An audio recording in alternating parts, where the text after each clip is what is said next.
Welcome to my Channel Deep Sleep Mission-DSM. As we begin, I would be delighted if you could share your location in the comments below. It's truly inspiring to witness how far this content travels and to connect with viewers from across the world. At first, I thought it was the pipes in my apartment building. You know how it is in those old Chicago walk-ups. The radiators hiss, the walls groan, and sometimes you hear things that make you wonder if the whole place is about to collapse. But this sound, this was different. It started 3 weeks ago, just a whisper at first, like someone humming a tune through tissue paper, muffled and distant. I'd be lying in bed, scrolling through my phone, and there it would be. This soft, rhythmic pulse that seemed to come from everywhere and nowhere at once. The weird part? Nobody else could hear it.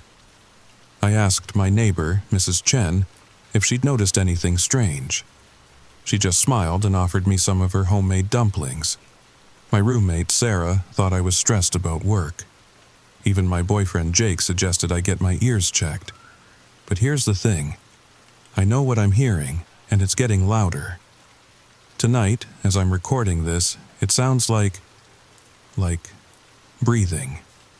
Deep, steady breathing right behind my ear. But when I turn around, there's nothing there. Just my empty bedroom and the glow of the streetlight through my window.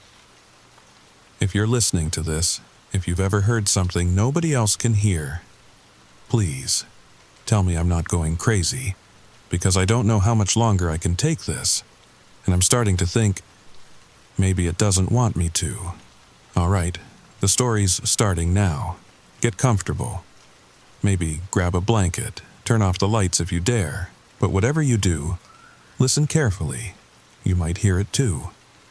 The first time I noticed the sound, I was making coffee in my tiny kitchen. It was a Tuesday morning, 6:47 a.m. to be exact. I remember because I was already running late for my shift at Northwestern Memorial Hospital. I work in the radiology department. Nothing too exciting. Just processing scans and filing reports. But that morning, as I waited for my ancient coffee maker to gurgle to life, I heard it thrum, thrum, thrum. It was so faint I thought maybe it was coming from the apartment above me. Mr. Rodriguez liked to do his morning exercises around that time. But this wasn't the sound of jumping jacks or push-ups. It was more organic, like a heartbeat, but slower, deeper. I pressed my ear against the wall. Nothing. Checked the window. Maybe it was construction outside. Chicago's always under construction, right? But Ashland Avenue was quiet except for the usual early morning traffic. The coffee maker beeped, and I forgot about it. Chalked it up to lack of sleep and too much caffeine. You know how it is when you work the early shift.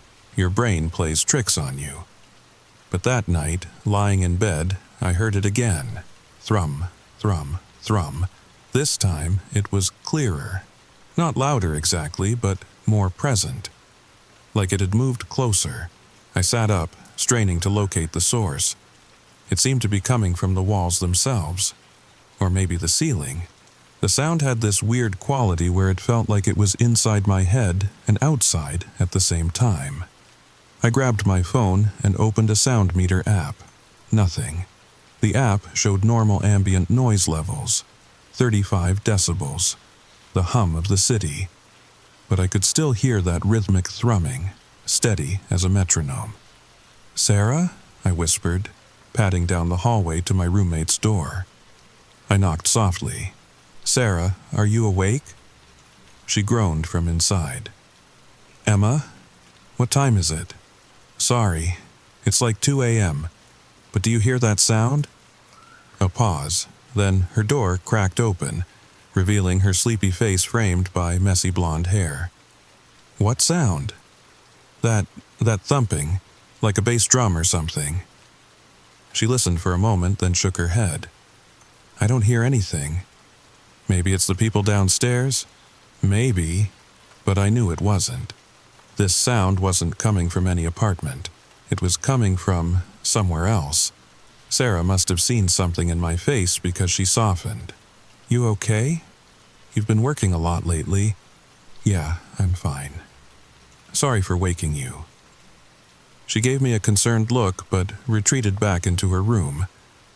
I stood in the hallway for another minute, listening. The sound continued its steady rhythm, indifferent to my confusion. Thrum, thrum, thrum. I barely slept that night. The next few days, the sound became my constant companion. It was there when I woke up, a subtle undercurrent to my morning routine. It followed me to work, thrumming beneath the buzz of the MRI machines and the chatter of patients. It was there when I got home, when I watched TV, when I tried to read. Always the same rhythm. Always just at the edge of perception. I started keeping a journal, documenting when I heard it and how loud it seemed, looking for patterns. Wednesday, stronger in the evening. Thursday, barely noticeable during lunch but intense around 3 a.m. Friday, consistent all day, like background music I couldn't turn off. Jake came over that Friday night. We'd been dating for about 6 months. Nothing too serious, but I liked him. He was easy to be around, uncomplicated.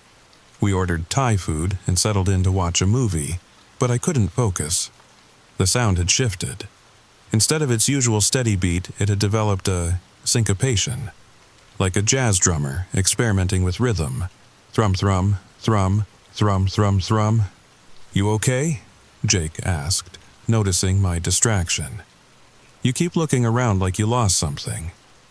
I almost told him. The words were right there on my tongue. But how do you explain that you're hearing phantom sounds without sounding like you need professional help? So I just smiled and said I was tired. But later, when he was asleep beside me, the sound changed again. It wasn't just rhythm anymore. There was texture to it, like someone breathing through water, or wind moving through a cave. It had depth now, dimension. I slipped out of bed and grabbed my laptop, desperate for answers. I searched everything I could think of. Hearing sounds others can't, phantom noises, auditory hallucinations. The results weren't comforting. Tinnitus, stress, early signs of various neurological conditions, but none of them described what I was experiencing. This wasn't a ringing or a buzzing. It wasn't random. It had purpose, pattern. It was trying to tell me something. Saturday morning, I made an appointment with an ENT specialist. Earliest availability was 2 weeks out. 2 weeks of this sound growing, evolving, becoming more complex. I took the appointment and tried not to think about what might happen in those 2 weeks. That afternoon, I was doing laundry in the basement of our building when it happened. The sound suddenly spiked, not in volume, but in clarity. For just a moment, it wasn't a thrum anymore. It was a voice, distant and distorted, like someone calling from the bottom of a well. It said my name, Emma. I dropped the laundry basket, detergent and clothes scattered across the concrete floor. My heart hammered against my ribs as I spun around, searching the dim basement for the source. Just the washing machines, humming their mechanical songs. Just the fluorescent lights, flickering their sickly yellow glow. "Hello?" My voice cracked. "Is someone there?" Nothing. Just the sound returning to its familiar rhythm. But now I knew. This wasn't tinnitus. This wasn't stress. Something was trying to communicate with me. The question was, what? I need to tell you about Tuesday. Because Tuesday was when everything changed. I'd taken a sick day from work, not because I was ill, but because I hadn't slept in 3 days. The sound had evolved again. Now it wasn't just rhythmic thumping or distant voices. It was layers. Multiple sounds weaving together into something almost like music. If music could crawl under your skin and nest there. I was lying on the couch staring at the ceiling when I noticed the water stain. You know how old buildings get them. Little brown patches where pipes leaked years ago.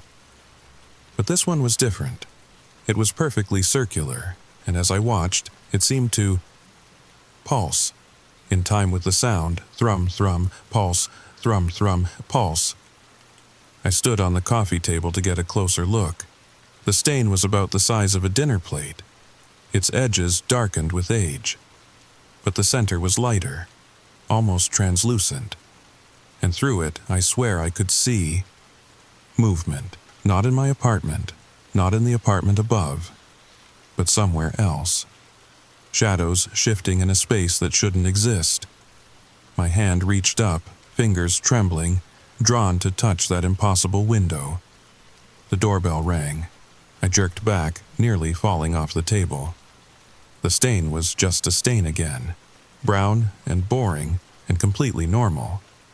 My heart was racing as I went to answer the door. It was Mrs. Chen from down the hall, holding a steaming container. "I made too much soup," she said in her soft voice. "Thought you might like some." I must have looked terrible because her face creased with concern. "You okay, dear? You look pale." I'm fine, just tired." She studied me for a moment, then pressed the container into my hands. "My grandmother used to say that sometimes we hear things others don't because we're meant to. Not everyone has the ears for it." Before I could ask what she meant, she was already shuffling back to her apartment. I stood there in my doorway, holding the warm soup, feeling like she'd just confirmed something I didn't want to be true. That night, I did something stupid, or brave. I'm still not sure which. I decided to follow the sound. It was strongest in my bedroom near the corner where my desk sat. I pushed the desk aside, revealing bare hardwood floor. The boards were old, probably original to the building's construction in the 1920s. One of them was slightly raised. The sound pulsed stronger. Encouraging. I grabbed a butter knife from the kitchen and worked it under the board. It came up easier than it should have, revealing a small space beneath. And in that space, a box. It was metal, about the size of a shoebox covered in rust and grime. My hands shook as I lifted it out. It was heavier than it looked and warm to the touch. The sound was coming from inside. Thrum, thrum, thrum, thrum, thrum, thrum, urgent now. Insistent. I set the box on my bed and studied it. No visible locks or latches. Just a thin seam running around the middle. I worked my fingernails into the gap and pulled. It opened with a soft hiss, like breaking a vacuum seal. Inside was nothing, at least nothing I could see. The interior was completely black. Not dark, black. Like looking into the absence of light itself, but I could feel something in there. A presence. Waiting. The sound changed again. Not just rhythm now, but words, clear as if someone was whispering directly into my ear. "Reach in, Emma. We've been waiting so long. Reach in and complete the circuit." I should have been terrified, should have slammed the box shut and thrown it away, called the police, called a priest, called anyone. Instead, I reached in. The moment my hand entered that impossible darkness, everything changed. The blackness wasn't empty. It was full. Fuller than anything I'd ever experienced. My fingers touched something that felt like cold silk, and suddenly I could see, not with my eyes, with something else, something that had been dormant inside me until that moment. I saw the building as it really was, not just walls and floors and apartments, but a living thing. Breathing. The pipes weren't pipes. They were veins. The electrical wiring wasn't wiring, it was nerves. And deep in the basement where the foundation met the earth, something massive shifted in its sleep. The sound wasn't coming from outside, it was coming from inside the building, inside me. We were connected now, the building and I. Had always been connected, I just hadn't known how to listen. I yanked my hand back, gasping. The vision faded, but the knowledge remained. The building, no, the thing that wore the building like a shell, it had been calling to me, calling to all of us who lived here. But I was the only one who could hear, because I was the only one with the right frequency. My phone buzzed, a text from Sarah. "Hey, staying at Derek's tonight. You okay? You seemed off earlier." I stared at the message, trying to formulate a response with fingers that wouldn't stop shaking. How could I explain that our building was alive, that something ancient and patient had been waiting beneath our feet, sending out its signal, searching for someone who could hear? The box sat open on my bed, its dark interior pulling at my peripheral vision. I knew I should close it, should put it back under the floorboards and pretend this never happened. But the sound, thrum, thrum, thrum, thrum, it was beautiful now, complex and layered like a symphony. Each pulse revealed new harmonies, new meanings. I was beginning to understand its language, beginning to comprehend what it wanted: connection. It had been alone for so long, trapped beneath concrete and steel, feeling the footsteps of thousands who couldn't hear its song. It had tried to reach out through the years, through the pipes, through the walls, through dreams, but no one had the right resonance. No one could complete the frequency. Until me. I don't know how long I sat there, listening to its story unfold in acoustic waves. Hours, maybe. The room grew dark, then light again. At some point, I must have moved to the window because I found myself standing there looking down at the early morning street. Everything looked different now. I could see the connections. Invisible threads linking every living thing. The trees hummed with their own frequencies. The birds sang in harmonics I'd never noticed. Even the passing cars created rhythms that fed into the greater symphony. But beneath it all, the building's song continued, growing stronger, more insistent. "Emma." This time, the voice wasn't in my ears. It was in my bones, my blood, my cells. "You can free us both. You can open the door." I looked down at my hands. They were glowing faintly, pulsing in time with the sound. The building's frequency was synchronizing with mine, or maybe mine with it. Did it matter anymore? The box on my bed had changed too. The darkness inside was swirling now, like smoke made of shadows. And in that darkness I could see shapes, doorways, passages to places that existed between the walls of reality. All I had to do was reach in again. Deeper this time. Let the darkness take me completely. Merge with the consciousness that had been waiting so patiently beneath our feet. Part of me wanted to run, to grab my things and flee the building and never look back. But a larger part, a growing part, wanted to know what came next. Wanted to hear the full symphony. Wanted to become part of something larger than myself. The sun was rising, painting the Chicago skyline in shades of gold and amber.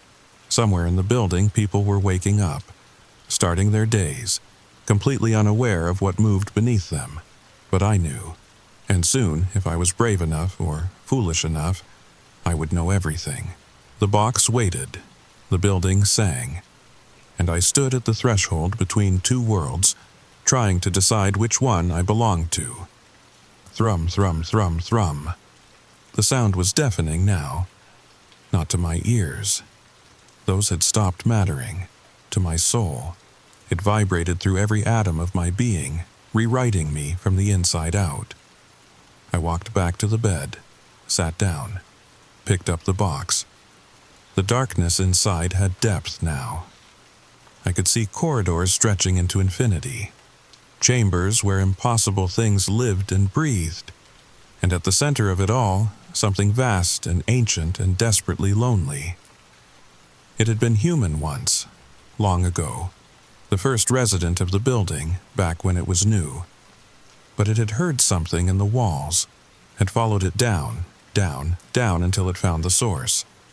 And there, in the deep places where foundation met bedrock, it had made a choice, the same choice waiting for me now. I could put the box down, close it, return it to its hiding place and pretend none of this happened. Take some sleeping pills, see a therapist, convince myself it was all a stress-induced breakdown, or I could reach in, all the way in. Let the darkness take me to where the sound originated, become part of the building's song, add my voice to its eternal chorus. My hand hovered over the opening. The darkness reached up to meet it, eager and welcoming. "Emma," the voice whispered, "come home." Home. Was that what this was? Had I been searching for home my whole life, never realizing it was beneath my feet the entire time? I thought about my life. My job at the hospital, processing other people's pain. My relationship with Jake, pleasant but passionless. My friendships, surface level and satisfying as fast food. Was any of it worth preserving, or was it all just noise, drowning out the real music? The building shuddered. Not physically. In that other dimension where sound became solid and thought became reality. It was growing impatient. The connection between us was stretching, threatening to snap. I had to choose. I closed my eyes, took a deep breath, and plunged both hands into the darkness. The last thing I remember clearly is the sensation of falling. Not down, but in. Into spaces between spaces. Into the consciousness that lived in the building's bones. I saw its history unfold like a movie played on fast forward. Every resident who had ever lived here, every secret whispered in the walls, every dream that had seeped into the floorboards. The building was a repository of human experience, and at its heart, that first resident who had chosen to merge with something beyond understanding. They welcomed me with a sound like thunder made of whispers, showed me wonders I don't have words for, revealed the true nature of reality, how thin the barriers really were, how many things lived in the spaces we couldn't see. But here's the thing about becoming part of something larger. You lose the parts that made you individual.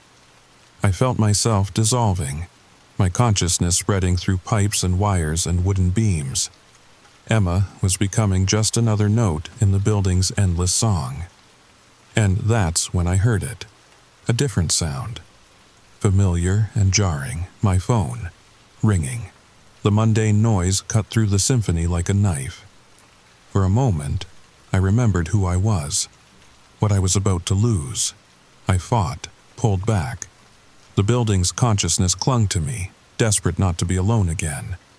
But that phone kept ringing, anchoring me to the human world. With effort that felt like tearing my own soul in half, I wrenched my hands from the box.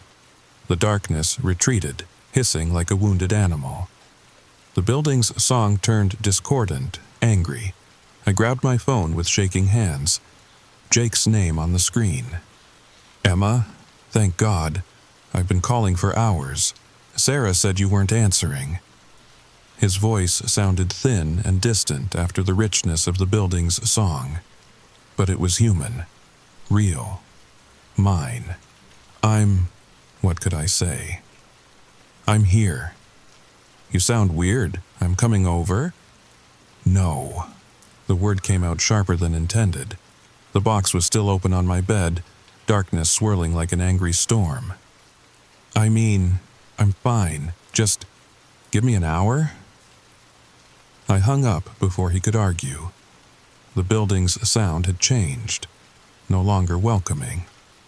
Now it was hurt, betrayed. The rhythm had become erratic, desperate. Why? I knew I had to act fast. The box wouldn't close. Every time I tried to push the lid down, it popped back open. The darkness inside was growing, spilling out like oil across my bedspread. That's when I remembered Mrs. Chen's words. Sometimes we hear things because we're meant to, but meant to didn't mean obligated to answer. I ran to the kitchen, grabbed the salt. Don't ask me why. Some primitive instinct, maybe. Some half-remembered folklore about protection. I poured a circle around the box and the darkness recoiled. The building screamed, not with sound, but with something deeper. I felt it in my bones, my teeth, my soul. Plaster cracked, lights flickered. For For a moment, I thought the whole structure might collapse, but it held. And slowly, reluctantly, the darkness retreated back into the box. I slammed the lid shut and heard the click of an invisible lock engaging. The sound faded. Not gone. I could still hear it if I concentrated, but muted now. Manageable. The building had retreated to nurse its wounds and wait for the next person who could hear. I should have left, packed my things and run. But I couldn't, because now I knew the truth. The building was alive, the thing beneath was real, and it was lonely, so incredibly, impossibly lonely. So I made a different choice. I put the box back under the floorboard, moved my desk back into place, and I stayed. I still hear the sound, every day, every night. Sometimes it's angry, sometimes it's sad, but mostly, it's just there, a reminder of what lies beneath, of what I could have become. Jake and I broke up. He said I'd become distant. He wasn't wrong. How could I be close to someone when part of me was always listening to that other song? Sarah moved out last month. Said the building gave her creeps. Smart girl. Mrs. Chen still brings me soup sometimes. We don't talk about the sound, but I think she knows. Maybe she hears something too, something different. Her own frequency calling from her own darkness. I've been here a year now since that night. The longest anyone stayed in this apartment, according to the landlord. He seemed surprised when I renewed my lease. But I can't leave. Not yet, because I made a promise. Not with words, but with action. By staying, I'm telling the thing beneath that it's not alone. That someone hears it. Someone knows it exists. And maybe that's enough. The sound is getting louder again. Not like before, not trying to pull me in, just talking, sharing its stories, its memories, its dreams. Sometimes, late at night, I sit by that corner of my room and listen. Really listen. And I learn things. About the nature of reality, about the spaces between, about the things that wait in the darkness, desperate for connection. I'm documenting it all, writing it down, recording what I can. Because someday, someone else will hear their own sound, their own calling. And maybe my notes will help them make a better choice than I almost did. Or maybe they'll make the same choice the first resident made. Disappear into the walls and become part of something larger. Something eternal. I don't judge anymore. How can I? I stood at that threshold. Felt the pull of that infinite darkness. Part of me still wants to answer it, but not today. Today I just listen and write, and exist in this strange liminal space between two worlds. The sound is my constant companion now, my burden, my gift. And I wonder, I can't help but wonder. Do you hear it too? Thrum, thrum, thrum. Listen carefully. In the quiet moments. In the spaces between heartbeats. It might be calling for you. And if it is, if you hear your own impossible sound, be careful which world you choose. Because once you hear it, really hear it, you can never truly unhear it again. The building is patient. The darkness is vast. And somewhere, in walls across the world, other sounds are calling to other listeners. We are not alone. We were never alone. And that's either the most comforting thought in the world, or the most terrifying. I still live in that same Chicago apartment, still work at the hospital, still go through the motions of a normal life. But nothing is normal anymore. Can't be. Not when you know what's really out there, what's really in here. The sound is with me always, my secret, my curse, my strange companion in this dance between worlds. And sometimes, just sometimes, I catch someone looking at the walls a little too long, tilting their head like they're listening to something only they can hear. When that happens, I want to warn them, want to grab them and shake them and tell them to run. But I don't, because maybe their sound is different. Maybe their darkness leads somewhere beautiful. Maybe their choice won't be as hard as mine. Or maybe they're stronger than I was, brave enough to let go completely, to become what I couldn't. I'll never know. All I know is the sound, the eternal, patient, lonely sound, and the box under my floorboard, waiting, always waiting. Thrum, the thrum, thrum. Do you hear it now? If you're still listening to this, if you made it all the way to the end, check your walls tonight. Listen to the spaces between sounds. Pay attention to the rhythms your house makes when you think it's silent. Because maybe, just maybe, something is calling for you too. And when you hear it, if you hear it, remember my story. Remember you have a choice. And whatever you decide, whatever world you choose, you won't be alone. The sound promises that much. The sound promises everything. Thrum, thrum, thrum. Still listening? Good. That means it's already started. Sweet dreams. Wait, before you go, before you click away or close your eyes. Did you notice? Throughout this whole story, this whole time I've been talking, you never once heard me breathe. Not once. Think about that. Think about what that means. And ask yourself, which side of the darkness do you think I'm really on? Thrum, thrum, thrum. The sound continues. It always continues, and now you're part of it too. Welcome home. Story number 2. Listen carefully, because what I'm about to tell you will make you question every perfectly straight line you've ever seen in nature, every geometric pattern, every mathematical impossibility growing wild where it shouldn't exist. 3 weeks ago, I inherited my grandmother's property in rural Georgia, a modest farmhouse on 40 acres of land that had been in our family for generations. The locals in the nearby town of Millfield warned me about the kudzu, but they didn't tell me the whole truth. They couldn't, because even now, as I sit here in my apartment back in Atlanta, hands still trembling as I type this, I'm not sure anyone would believe what I found growing in those woods. But before I continue, I need to ask you something. Have you subscribed yet? Because trust me, after you hear what happened on that property, you're going to want to follow this channel for more stories that will keep you up at night. Hit that subscribe button now, and let's dive into the nightmare that changed everything I thought I knew about the natural world. The story begins now. The drive from Atlanta to Millfield took 3 hours. 3 hours of watching the city fade into farmland, then into something older, deeper. The GPS kept trying to reroute me, as if even the satellites didn't want to acknowledge where I was heading. My grandmother's lawyer, Mr. Hartwell, had been vague on the phone. Just come see the property, he'd said.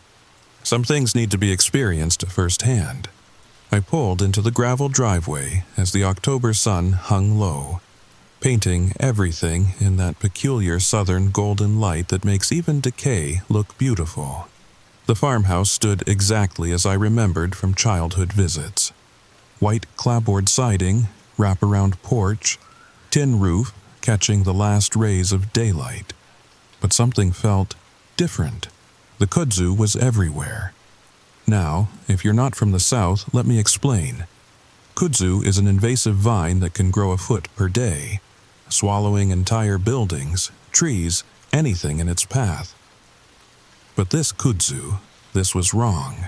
Instead of the usual chaotic tangle of vines, it grew in perfect squares.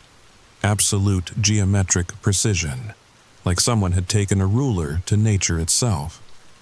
I stood there in the driveway, keys still in my hand, staring at the impossible sight. The vines formed a grid pattern across the old barn, each square exactly 3 feet by 3 feet. The edges were sharp, clean, mathematical. Beautiful, isn't it? I nearly jumped out of my skin. Mr. Hartwell stood behind me, briefcase in hand. That lawyer's smile that never quite reached his eyes. Beautiful isn't the word I'd use, I said, trying to steady my breathing. What is this? He adjusted his glasses. Your grandmother called it the pattern. Started about 5 years ago. She had theories. Theories? Come inside. I'll show you her notes. The house smelled like memory. That particular combination of old wood, lavender, and something else. Something green and growing that shouldn't have been inside at all. Mr. Hartwell led me to the study, where banker's boxes lined every wall. She documented everything, he said, pulling out a notebook. Every measurement, every angle, every progression. I opened the notebook. My grandmother's precise handwriting filled page after page with measurements, sketches, mathematical formulas. The sketches showed the kudzu patterns, but they weren't random observations. They were predictions, dated predictions of where the pattern would appear next. And she'd been right every single time. Mr. Hartwell, I said slowly, how did she know? He was already at the door. That's what she was trying to figure out when she passed. I'll leave you to get settled. Lock the doors at night, Miss Sarah, and whatever you do. He paused, hand on the doorframe. Don't follow the patterns after dark. That first night, I barely slept. Every settling of the old house made me jump. Every whisper of wind sounded like vines growing, seeking, calculating. Around 3 a.m., I gave up and made coffee. That's when I noticed the kitchen window. The kudzu had formed a perfect Fibonacci spiral on the glass. I dropped my mug. It shattered on the floor, but I barely noticed. The spiral was flawless, each curve precisely following the golden ratio. In the moonlight, I could see more patterns beyond, triangles, hexagons, complex geometric shapes that hurt to look at for too long. I grabbed my phone to take a picture, but the screen just showed static when I pointed it at the window. Any attempt to photograph the patterns resulted in the same thing, static, like the patterns didn't want to be documented by anything but human eyes and hand-drawn sketches. The next morning, I called my friend Marcus back in Atlanta. He was a botanist at Emory University.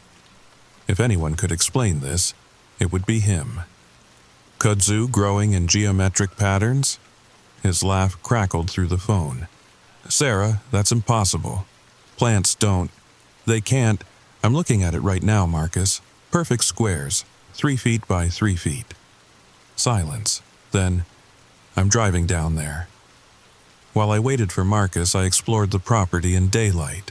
The patterns were everywhere, not just on the barn and house, but spreading across the ground in mathematical progressions. Some areas showed simple repetitions, squares, triangles, basic shapes. But as I walked deeper into the property, the patterns became more complex. Near the old well, the kudzu had formed a perfect representation of Pascal's triangle, each row adding to the pattern, building something larger. I knelt down to examine it closer and noticed something that made my skin crawl. The leaves weren't just arranged in patterns. They were different sizes, each one precisely scaled to fit its position in the mathematical sequence. This wasn't random growth being interpreted as patterns. This was intentional, deliberate, calculated. But there was something else I noticed that morning. Something that made my blood run cold. The patterns weren't just growing outward from the property. They were growing inward too, converging on a point somewhere deep in the woods behind the house. Every geometric shape, every mathematical progression, every perfect angle pointed toward the same location like arrows on a compass. I found myself walking toward that convergence point without consciously deciding to do so. My feet followed the patterns naturally, as if they were a path designed specifically for human locomotion. The deeper I went, the more complex the mathematics became. Simple squares gave way to intricate fractals. Basic triangles evolved into impossible tessellations that seemed to fold in on themselves. And then I heard it, a sound like counting. Not audible exactly, but felt in my bones. A rhythmic pulsing that matched the Fibonacci sequence. 1, 1, 2, 3, 5, 8, 13. The pattern repeating in waves that seemed to emanate from somewhere ahead of me in the woods. I turned back then, spooked by the implications. But as I walked away from the convergence point, I noticed something that made my hands shake. My footsteps in the soft earth weren't random. They fell in perfect geometric intervals. Without realizing it, I'd been walking in a pattern that matched the kudzu's growth. The land was teaching me its language, and I was learning whether I wanted to or not. Marcus arrived that afternoon, confident, skeptical, armed with scientific equipment and rational explanations. That confidence lasted exactly 30 seconds after he saw the barn. "This is..." He walked closer, then stopped. "Sarah, look at the edges where the pattern meets normal kudzu." I looked. The boundary wasn't just distinct, it was absolute. Like someone had drawn a line that nature wasn't allowed to cross. On one side, chaos, on the other, perfect order. "We need samples," Marcus said, pulling on gloves. But when he reached for the geometric kudzu, something strange happened. The vines shifted, just slightly, just enough to avoid his grasp. "Did you see that?" I whispered. He nodded, face pale. "Let's try something else." We spent the afternoon taking measurements, soil samples, temperature readings. Everything about the geometric kudzu was identical to the normal variety, except for the pattern, and the fact that it seemed to be growing according to a plan we couldn't understand. Marcus set up a time-lapse camera to record the growth, but when we reviewed the footage, all we saw was static. The same static I'd seen on my phone. He tried different cameras, different angles. Nothing worked. The patterns refused to be recorded by anything electronic. "This doesn't make sense," he muttered, scribbling notes. "Plants respond to stimuli, light, gravity, touch. But this is responding to something else, something I can't measure." What he didn't know, what I didn't tell him, was that I'd started to understand what the plants were responding to. It wasn't light or gravity or any physical force. It was intention, purpose. The same mathematical consciousness that had guided my footsteps that morning was directing the growth of every vine, every leaf, every perfect geometric shape. The kudzu wasn't just growing in patterns, it was thinking in patterns. And somewhere in those woods, something was thinking back. As the sun began to set, Marcus packed up his equipment. "I need to get these samples back to the lab, but Sarah..." He looked at the spreading patterns, now forming complex fractals along the side of the house. "Be careful, this isn't random." After he left, I returned to my grandmother's notes. Deeper in the boxes, I found older notebooks, sketches dating back decades. And not just of kudzu, other plants too. Corn rows that formed perfect circles, tobacco leaves that grew in mathematical sequences, all on this property, all following patterns that shouldn't exist in nature. One entry caught my eye. "The land remembers. Every owner, every footstep, every decision. The patterns are memory made visible. But whose memory and why now?" Another entry, dated just a month before her death. "I've started dreaming in patterns. Geometric sequences that make perfect sense while I sleep, but dissolve into confusion when I wake. Last night I understood the message, for just a moment. It was beautiful, terrible, but beautiful. The land isn't just remembering, it's calculating, planning, building toward something." That night I couldn't help myself. I had to know what Mr. Hartwell meant about not following the patterns after dark. I waited until midnight, flashlight in one hand, my grandmother's latest notebook in the other. The kudzu looked different at night. The pattern seemed to pulse, a slow, rhythmic movement like breathing or calculating. I followed the edge of the geometric growth, noting how it formed a path. A very deliberate path leading away from the house and into the woods. I should have turned back. Every instinct screamed at me to go inside, lock the door, wait for daylight. But the patterns drew me forward. Each section seemed to flow into the next, a mathematical breadcrumb trail leading deeper into the trees. The path wasn't random. It curved and twisted, but always with purpose, following some invisible equation that pulled me forward. My flashlight beam caught new patterns along the way, vines that had grown into perfect representations of mathematical constants. Pi, Euler's number, the golden ratio, all accurate to more decimal places than any human could calculate without help. That's when I found the clearing. In the center of a perfect circle of trees, the kudzu had formed something impossible. A three-dimensional structure. Vines woven into complex geometric shapes that spiraled up into the darkness. It looked like an equation given physical form, like mathematics growing wild. And it was humming, not an audible sound, more like a vibration I felt in my bones, in my teeth, in the exact center of my skull where rational thought was supposed to live. I stepped closer, and the humming intensified. The structure was maybe 20 feet tall, a spiraling helix of vines that seemed to twist through dimensions my eyes couldn't quite process. Looking at it too long made my head hurt, like trying to see a four-dimensional object with three-dimensional vision. But there was something at the center, something the vines were growing around, protecting, displaying. That's when I saw them. The bones. They were woven into the structure, arranged in patterns that matched the kudzu's geometry. Animal bones, mostly. Deer, rabbits, birds, all precisely placed, all part of the design. But in the very center, those weren't animal bones. I ran, crashed through the woods, branches tearing at my clothes, the humming growing louder behind me. Or maybe it was in my head now. Maybe it had always been in my head, waiting for someone to find it, to complete it. I burst out of the tree line and saw the house. But something was wrong.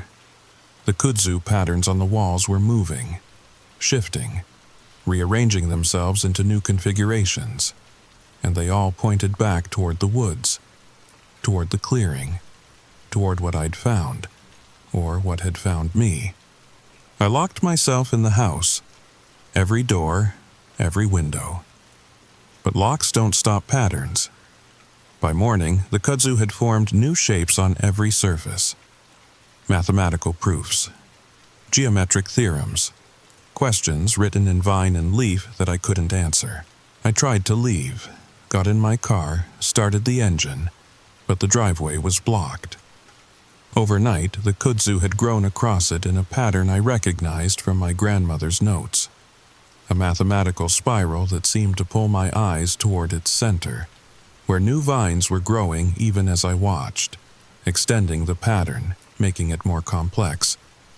I called Marcus. No answer. Called Mr. Hartwell. Disconnected. Even tried calling the police. But how do you explain that you need help because plants are doing math? That's when I noticed my hands. Thin red lines had appeared on my skin, following the same patterns as the kudzu. They didn't hurt, didn't itch, but they were there. Precise geometric shapes traced across my palms like henna tattoos drawn by an insane mathematician. I scrubbed at them. Soap, hot water, even steel wool from under the kitchen sink. Nothing worked. The patterns remained, and seemed to be spreading. By noon, they covered my arms. By evening, I could feel them extending across my back, my chest, my neck, always following mathematical principles, always perfectly symmetrical. That's when I found the final notebook, hidden in a hollowed-out book on the highest shelf. My grandmother's last entries, written in an increasingly shaky hand. It's not invasion, it's communication. The patterns aren't random, they're language. A language that predates words, predates human thought. The land is trying to tell us something, warn us, or maybe prepare us. I've traced the patterns back. Every property owner who stayed long enough began to see them, began to understand. The Hendersons in 1943, the Clearys in 1897, even further back. Indigenous symbols that match the kudzu's geometry. We're not the first to receive the message. The patterns on my skin match the ones in the clearing.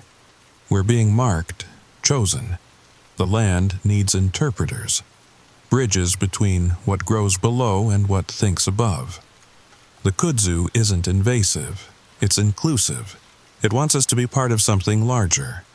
I know what's at the center now, what the bones are building, what the patterns are calculating. It's not death, it's transformation. The land needs a translator, someone to bridge the gap between what grows below and what thinks above. The kudzu is the medium. The patterns are the message. And we are the solution to an equation we never knew we were part of. The last entry was just coordinates and a single word, choose. I knew those coordinates, the clearing, the structure of bones and impossible mathematics. My grandmother had gone there willingly, had become part of the pattern, and now it was calling to me. I spent 3 days fighting it, 3 days watching the patterns spread, covering every surface, inside and out. The kudzu worked its way through cracks in the walls, formed spirals on my coffee, grew in sequences on my skin that washed off but always returned. The house began to change. Walls shifted subtly, angles becoming more precise, more mathematical. The right angles were too right, the parallel lines too parallel. It was like living inside a geometry textbook written by something that understood math on a level humans couldn't reach.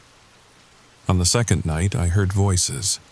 Not human voices, but something speaking in patterns. Rhythms that almost made sense. Mathematical sequences that nearly formed words. I found myself responding, humming along to frequencies I couldn't consciously hear, tracing patterns in the air that matched the ones growing on the walls. By the third day, I wasn't fighting anymore. I was learning. The patterns weren't just random mathematics, they were instructions, building plans, blueprints for something that existed in more dimensions than our world usually allowed. Each geometric shape was a piece of a larger puzzle, a cosmic equation that the land had been trying to solve for centuries.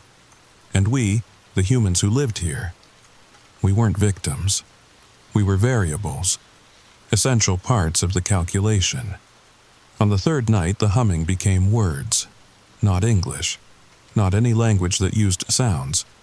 But I understood it anyway. The land was lonely. It had been trying to communicate for so long. Through growth, through pattern, through the only mathematics it knew. And every translator it found eventually became part of the message itself. I understood why my grandmother had gone to the clearing, why the Hendersons and the Clearys and all the others had walked into those woods and became part of the pattern. They weren't taken, they chose. Because once you understand what the land is trying to say, once you see the full equation, you realize that being human is just one way of existing, and not necessarily the most interesting way. But I wasn't ready. Not yet. I packed what I could, left the property that night while the patterns shifted and recalculated, trying to find new configurations to keep me there. But I knew they'd find another way. They always did. The drive back to Atlanta was strange. The patterns on my skin glowed faintly in the darkness. like bioluminescent tattoos. Other drivers kept their distance, as if they could sense something wrong about my car. Or maybe it was the kudzu, tiny vines that had started growing from the air vents reaching toward me with mathematical precision. My apartment in Atlanta felt foreign after just a week away. Too angular, too artificial.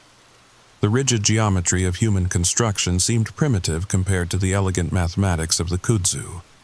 I found myself rearranging furniture to match ratios I'd seen in the patterns, drawing equations on the walls that I couldn't solve but somehow understood.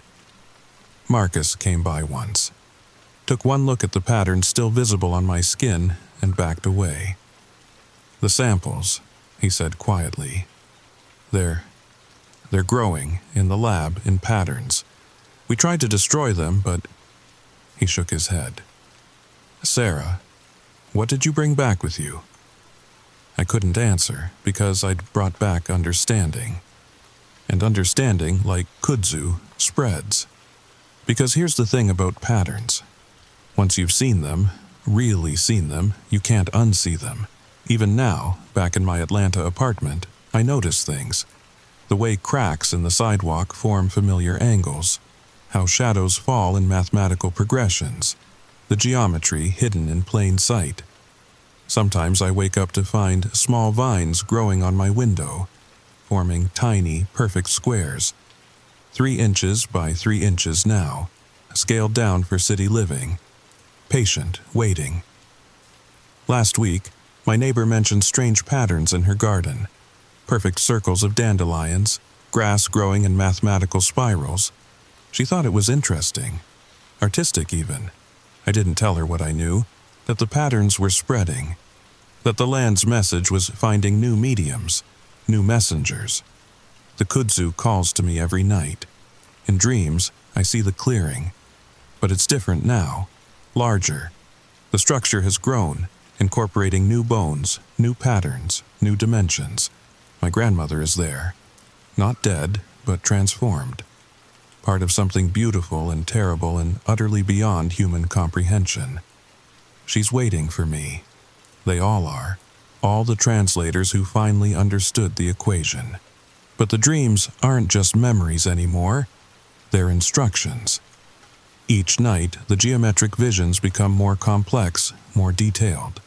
I see blueprints of impossible architecture, mathematical formulas that describe the curvature of space itself, equations that solve for variables that don't exist in our reality. My grandmother appears in these dreams, but she's different now. Her skin is covered in the same patterns that mark mine, but hers pulse with bioluminescent light. She speaks in geometric sequences, her words forming fractals in the air between us. "The land chose us," she says, her voice layered with harmonics that match the golden ratio. "But we have to choose it back. The equation isn't complete without conscious participation." I try to ask her what happens to the people who complete the sequence, but she just smiles, and her smile is a perfect logarithmic spiral. When I wake from these dreams, I find new patterns drawn on my apartment walls. Complex diagrams that I don't remember creating, sketched in what looks like charcoal but feels warm to the touch. The patterns grow more elaborate each morning, spreading across surfaces like living murals. My neighbors haven't noticed yet, but I can see them starting to walk differently in the hallways. Their steps fall into mathematical rhythms. Their conversations begin to follow the cadence of prime number sequences. The building itself is changing, subtle shifts in the architecture that only I seem to notice. The corners of rooms becoming more acute, creating angles that shouldn't be possible in three-dimensional space. The elevators move in patterns that match the Fibonacci sequence. The lobby plants. They're growing in perfect geometric arrangements now. I tried to research the property online looking for historical records that might explain what's happening. What I found made my blood run cold. The land has been doing this for centuries. Not just the kudzu. Any plant that grows there eventually begins to follow the patterns. Colonial records mention devil's geometry in tobacco fields. Civil War soldiers reported seeing mathematical witchcraft in the corn rows. Even earlier, Chas and Cherokee legends speak of a place where the earth itself thinks in numbers. But the most disturbing discovery came from a 1952 agricultural survey. The report mentioned anomalous plant growth following precise geometric patterns on the property. The surveyor, a man named Dr. James Whitmore, noted that the patterns appeared to be building towards some unknown mathematical conclusion. His final report was never filed. According to death records, he died in 1952, but according to missing person reports, he was last seen walking into the woods behind my grandmother's house. The same woods where I found the clearing, the same woods where my grandmother disappeared. I called the county records office to request more information about Dr. Whitmore. The clerk was helpful at first, but when I mentioned the address of the property, her voice changed, became cautious, distant. "Ma'am," she said quietly, "I'm going to transfer you to my supervisor." The supervisor was a woman named Mrs. Chen, and she knew about the property, really knew about it. "You're not the first to call about that land," she said. "We get inquiries every few years. People who inherit it, people who buy it, people who just end up there somehow. They all ask the same questions. About the patterns, about the previous owners, about what happened to them." "What do you tell them?" "The truth. That the land keeps its own records, that every owner eventually becomes part of the pattern, and that the smart ones, they sell it and move far away before the mathematics take hold." "But my grandmother didn't sell." "No, she didn't, and neither did the Hendersons, or the Clearys, or the Whitmores, or any of the others who stayed long enough to understand." Mrs. Chen's voice was heavy with something that might have been regret. "The patterns are beautiful, aren't they? Perfect. Precise. They make you feel like you're seeing something that most people never get to see. Like you're being invited into a secret that's older than human civilization." She was right. That's exactly how it felt. Like being chosen for something magnificent and terrible. "What happens to the people who complete the sequence?" I asked. "They become part of the calculation, part of the answer to whatever question the land is trying to solve. And maybe that's not such a bad thing. Maybe they find something there that they could never find anywhere else." After I hung up, I sat in my apartment looking at the patterns on my walls. They were moving now, shifting and rearranging themselves into new configurations. The equations were becoming more complex, the geometric shapes more sophisticated. I could feel them teaching me things I didn't know I was capable of learning. Mathematics beyond human comprehension. Formulas that describe the relationships between consciousness and matter. Geometric principles that govern the growth of thoughts themselves. I realized I was beginning to understand why my grandmother had made her choice. Why all the translators eventually walked into those woods. It wasn't just about becoming part of the pattern. It was about becoming part of something that existed on a level of reality that humans barely glimpse in their most profound mathematical insights. The land wasn't just calculating. It was creating, building something that spanned dimensions, and it needed translators. Bridges between the mathematical perfection of its vision and the chaotic creativity of human consciousness. That night, I dreamed of the clearing again, but this time I wasn't just observing, I was participating. My consciousness flowed through the geometric structure, experiencing mathematics as a living, breathing entity. I felt the thoughts of every translator who had come before me, their individual personalities preserved within the larger pattern, their unique perspectives adding complexity to the equation. And I understood. This wasn't death, it wasn't even transformation in the traditional sense. It was evolution. The land was teaching humanity how to exist in more dimensions than our three-dimensional minds could normally process. The translators weren't being consumed by the pattern. They were being elevated by it. When I woke, I found myself standing in my kitchen, drawing equations on the window with my finger.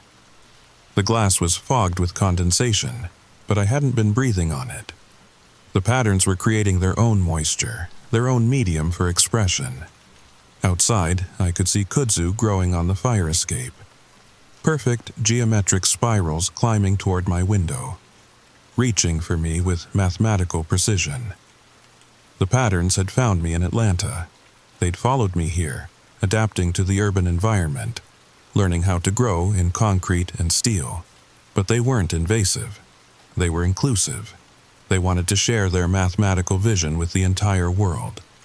And I know, deep in my bones, where the patterns have taken root, that I'll go back, because that's the thing about patterns. Once you're part of them, you always complete the sequence. But before you go, tell me in the comments, have you noticed any strange patterns where you live? Any mathematical impossibilities growing in places they shouldn't? Because the patterns are spreading. The land is waking up everywhere. And it's looking for new translators. Subscribe if you want to hear what happened when I finally went back. Because I did go back, and what I found in that clearing, what my grandmother had become, what the patterns were really calculating. That's a story that will change how you look at every garden, every forest, every perfectly straight line in nature that shouldn't exist, but does. Sweet dreams. And remember, not all horror comes from the dark. Sometimes it grows in perfect daylight, in patterns too beautiful to be random, too precise to be natural, too intelligent to be anything but inevitable. The kudzu knows your name now. The patterns have tasted your attention, and somewhere, in some small town you've never heard of, the land is calculating the perfect equation to bring you home. Story number 3. Have you ever woken up at 3 in the morning and heard something that shouldn't be there? Something so wrong that your brain refuses to process it, like the steady whir of a ceiling fan in a house with no power. I'm about to tell you what happened to me last summer in Cedar Rapids, Iowa. And before you click away, I need you to know something. I've never told anyone this story. Not my wife Sarah, not my kids, nobody. Because some things, once you say them out loud, they become too real. If you're listening to this late at night, maybe turn on a light, check your ceiling fan, make sure it's actually plugged in. And whatever you do, don't look up at it for too long in the dark, because sometimes they spin on their own. The story begins now. The power went out on the hottest night of July. I remember because I'd just gotten home from my shift at Mercy Hospital, exhausted from 12 hours in the ER. The temperature outside was still 92 degrees at midnight, and our old Victorian house on Maple Street held heat like an oven. Sarah was already asleep, her face peaceful in the moonlight filtering through our bedroom window. I kissed her forehead gently, careful not to wake her. She'd been having trouble sleeping lately, said she kept hearing things at night. I told her it was just the old house settling, but now I wonder if she heard it before I did. I peeled off my scrubs and collapsed into bed, the sheets already damp with humidity. Without the central air running, the bedroom felt like a sauna. I lay there, staring at the ceiling fan above our bed, dead still, useless without electricity. That's when I heard it. A soft, rhythmic clicking. Click, click, click.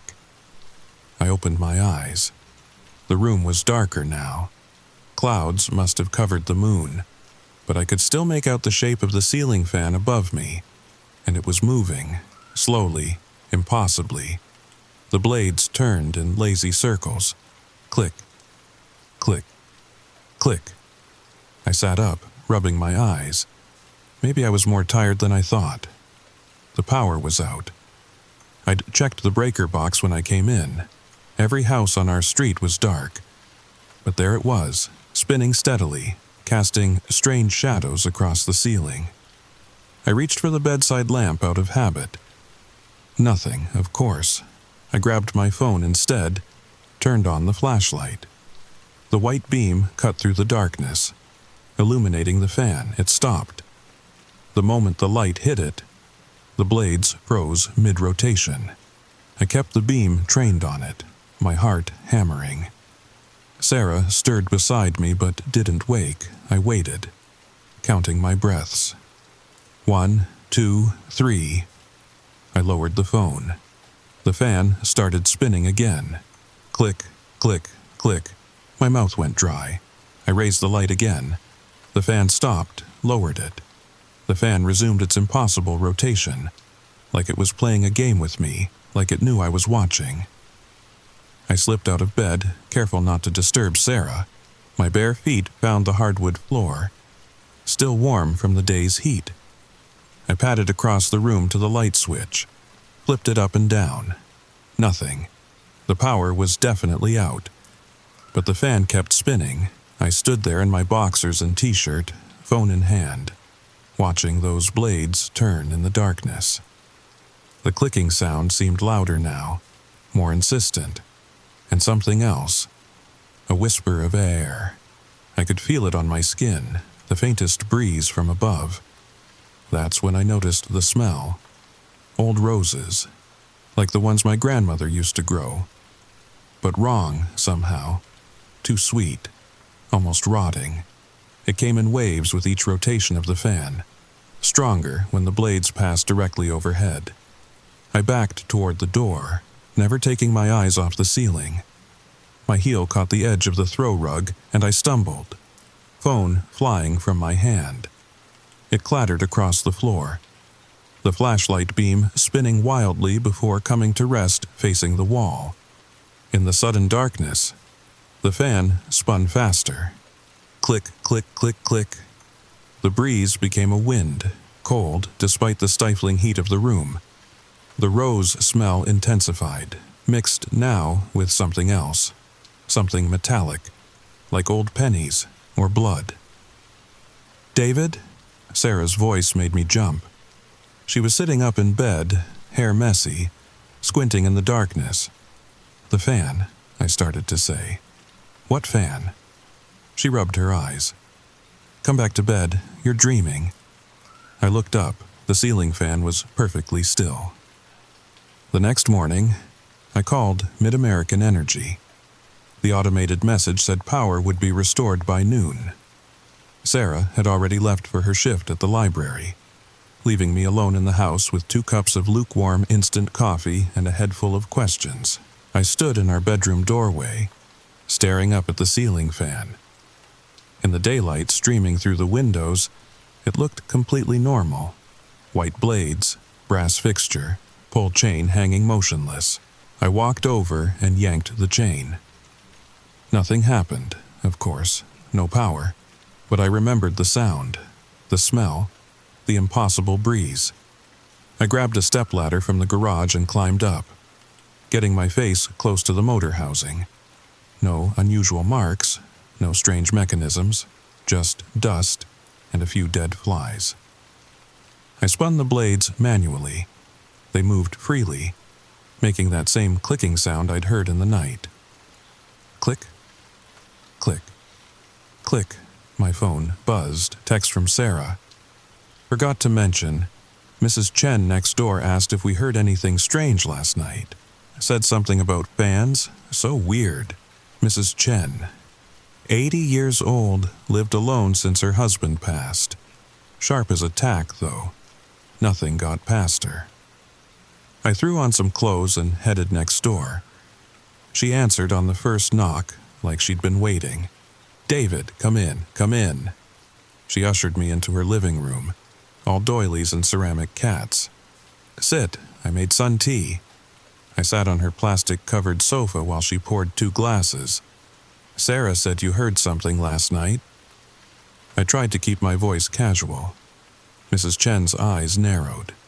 "You heard it too, I can tell." "Heard what?" She leaned forward, voice dropping to a whisper. "The fans, all of them, spinning in the dark." A chill ran down my spine despite the warm tea.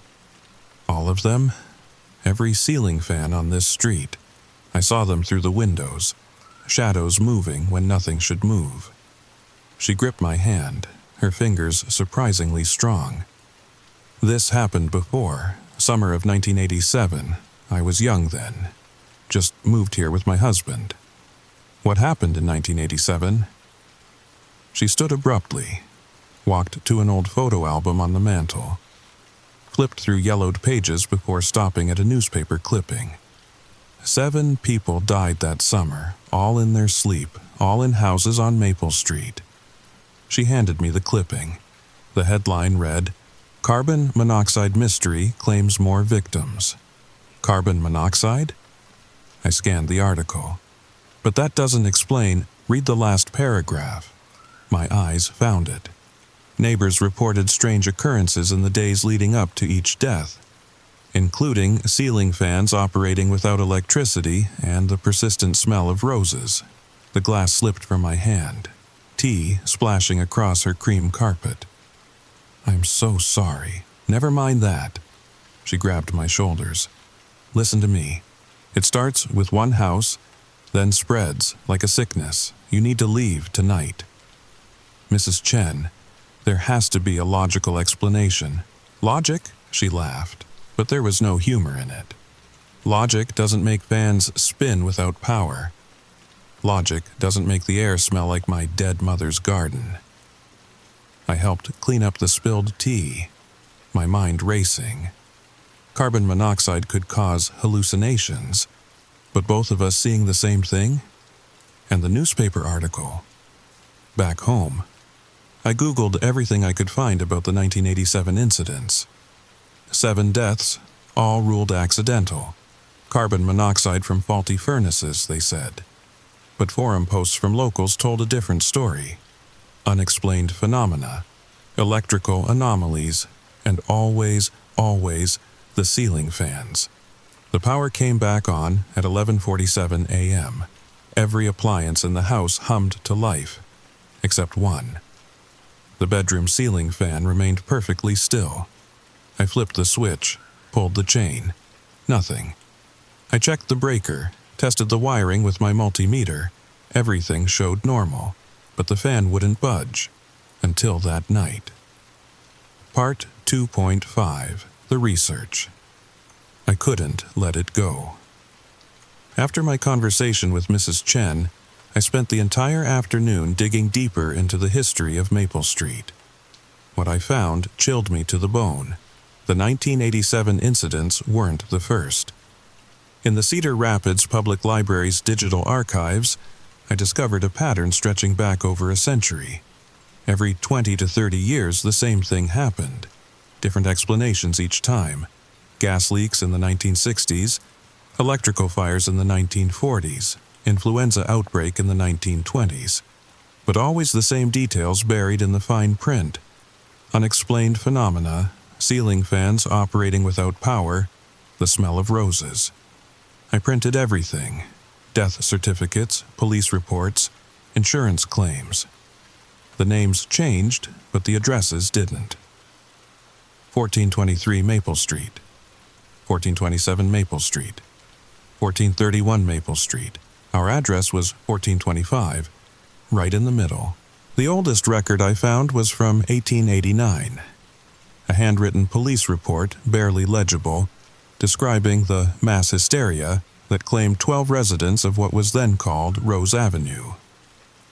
The investigating officer, one Sergeant Patrick O'Malley, wrote, "The surviving witness, one Mrs. Elizabeth Worthington, claims the deceased were taken by the spinning. She insists they were saved from a greater darkness. This officer believes the woman has been affected by the same gas leak that killed the others." But Mrs. Worthington had lived.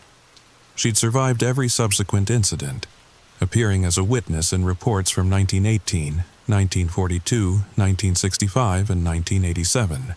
Same name, same address, same story. That was impossible. She would have been over 150 years old by 1987. Unless I called the library's genealogy department. The librarian, a cheerful woman named Janet, was eager to help. "Oh, you mean the Worthington family?" Yes, they lived on Maple Street for generations. Such a tragedy about the last one, though. The last one. Mrs. Elizabeth Worthington. She died in 1987. Gas leak, they said. But the family had always been eccentric. Claimed they were guardians of something. Always talking about protecting the neighborhood from, well, nobody really knew what. Do you have any of her personal effects? Letters? Journals? Actually, yes. Her great-nephew donated a box of her things last year. Nobody's looked through it yet. You're welcome to, if you're doing research. 20 minutes later, I sat in the library's research room with a cardboard box labeled E. Worthington, Personal Effects. Inside were dozens of leather-bound journals, some dating back to the 1800s. The handwriting was identical across all of them. Same pen strokes, same signature. It was her, the same woman, living for over a century, writing about the fans. I opened the most recent journal, dated 1987. The spinning has begun again. I can feel it in the air, taste it in the water. The thin places are growing thinner. Mrs. Chen next door understands now. I've been teaching her, preparing her. When my time comes, she'll take over. She'll have to. The fans are just the beginning. They're not the enemy. They're the warning system. The early detection network for something much worse. I flipped pages frantically. The spinning preserves them, takes them into the spaces between seconds, between heartbeats, between thoughts. It's not death, it's quarantine, protection. Because when the real darkness comes, when the inversions begin, those who remain in linear time will experience something far worse than death. They'll experience unbecoming, the complete negation of existence. My hands shook as I read. I've lived through 5 cycles now. Each time, the darkness grows stronger. The inversions last longer. More people are lost to the unbecoming. The fans save who they can, but it's never enough. This time feels different, final. I don't think I'll survive to see the next cycle. Mrs. Chen is strong, but she's not like me. She wasn't born in the thin places. She'll need help. The final entry was dated 3 days before the 1987 incident. The fans are spinning faster now. I can hear them in houses that don't exist yet, in timelines that haven't been written. They're preparing, gathering. Soon, they'll take the chosen ones. I won't be among them this time. My job is to stay behind, to ensure the knowledge transfers. Mrs. Chen will understand when the time comes. She'll know what to do. And someday someone else will find these journals. Someone who needs to understand. If you're reading this, you're probably that someone. The fans aren't your enemy. They're trying to save you from something infinitely worse. Trust them. Trust the spinning. Let them take you when the time comes. I slammed the journal shut, my heart pounding. The librarian looked up from her desk. Find anything interesting? I need to make copies of these. Of course. But you look pale. Are you feeling all right? Before I could answer, the lights flickered, then went out completely. Emergency lighting kicked in, casting everything in a sickly yellow glow. And in that light, I heard it. Click, click, click. The ceiling fan above the research room was spinning. Slowly. Impossibly. The librarian followed my gaze. Oh, that's strange. The emergency power doesn't run the fans. She pulled out her phone, turned on the flashlight. The beam hit the fan. It stopped. She lowered the phone. It started spinning again. Well, she said, voice carefully calm, that's interesting. I gathered the journals, shoving them into my bag. I need to go now. But the copies, I'll come back tomorrow. I lied. I knew I wouldn't come back. Couldn't come back. Because as I ran through the library's darkened halls, I could hear them starting up everywhere. Every ceiling fan in the building. All spinning in perfect synchronization. All counting down to something. And in the back of my mind, I could hear Mrs. Chen's voice. It starts with one house, then spreads. But it wasn't starting with one house this time. It was starting with the whole city. Sarah thought I was being paranoid. We sat at the dinner table, picking at Chinese takeout while I tried to explain what Mrs. Chen had told me. Carbon monoxide from 1987? She speared a piece of orange chicken. David, those were old houses with ancient furnaces. We have detectors, we're fine. But the fan was probably just the house settling. You know how these old places are. She reached across the table, took my hand. You've been working too many doubles. You're exhausted. Maybe she was right. Maybe I was just tired, stressed, seeing things that weren't there. We finished dinner, watched some Netflix, pretended everything was normal. But I kept glancing at the ceiling, waiting. By 10 o'clock, Sarah was yawning. I'm heading up. You coming? In a bit. Want to check the locks, make sure everything's secure. She kissed me goodnight and headed upstairs. I waited until I heard the bedroom door close, then went to the garage. Found what I was looking for on the top shelf, my old camping gear. Battery-powered lantern, portable fan, emergency radio. If the power went out again, I'd be ready. I also grabbed something else, the carbon monoxide detector from the basement, the plug-in kind with battery backup. Our hardwired ones were all working, but I wanted extras. Call it paranoia. Back in the living room, I plugged in the detector and settled onto the couch. Told myself I'd just rest my eyes for a minute. I woke to darkness. The power was out again. But this time, I could hear them. All of them. Click, click, click, click. Every ceiling fan in the house was spinning. I could hear them through the walls, through the floors. A symphony of impossible motion. The portable detector on the coffee table was silent. No alarm, but its digital display showed something that made my blood freeze. The numbers kept changing. 0 ppm, 50 ppm, 200 ppm, 0 ppm, cycling randomly like it was confused, like something was interfering with its sensors. I grabbed my phone, no signal. The screen flickered. Showed the time as 3:33 a.m., then 11:17 p.m., then dates that made no sense. January 1987, July 2045, numbers spinning as fast as the fans above. The rose smell hit me like a physical force, so strong I gagged, stumbled toward the stairs. I had to get to Sarah, had to get us out. But the stairs were wrong. They stretched up into darkness, far more steps than our house contained. The walls beside them were covered in old wallpaper I'd never seen before. Faded roses on yellowed background. And the clicking. God. The clicking was everywhere. I climbed. My legs felt like lead. Each step an effort. The air grew thicker, colder, pressing against me like water. Portraits lined the walls now, faces I didn't recognize. Men and women in old-fashioned clothes, all staring, all smiling with too many teeth. "Sarah!" My voice came out wrong, echoing in ways that hurt my ears. More stairs. The ceiling fans spun on every landing, dozens of them, hundreds. Their blades intersecting impossibly in the same space. The rose smell mixed with something else now. Formaldehyde, earth. The sweet, sick scent of... David? Sarah stood at the top of the stairs. But her face was... No, it was fine. Normal. Just Sarah, my Sarah, reaching out to me. "Come to bed," she said. "You're dreaming again." I took her hand. It was cold, too cold, but I let her lead me down a hallway that wasn't ours.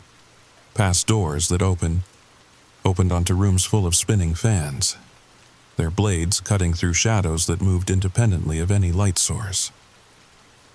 Our bedroom door was exactly where it should be. Sarah opened it, guided me inside. Everything looked normal. Our bed, our dresser, our photos on the nightstand, and above, the ceiling fan spun lazily. Click, click, click. See? Sarah climbed into bed, patted the space beside her. Just a dream. Come lie down. I stood frozen, staring at her face in the darkness. Something was wrong with her eyes. They reflected light that wasn't there, like a cat's, or something pretending to be human. David, her voice sharpened.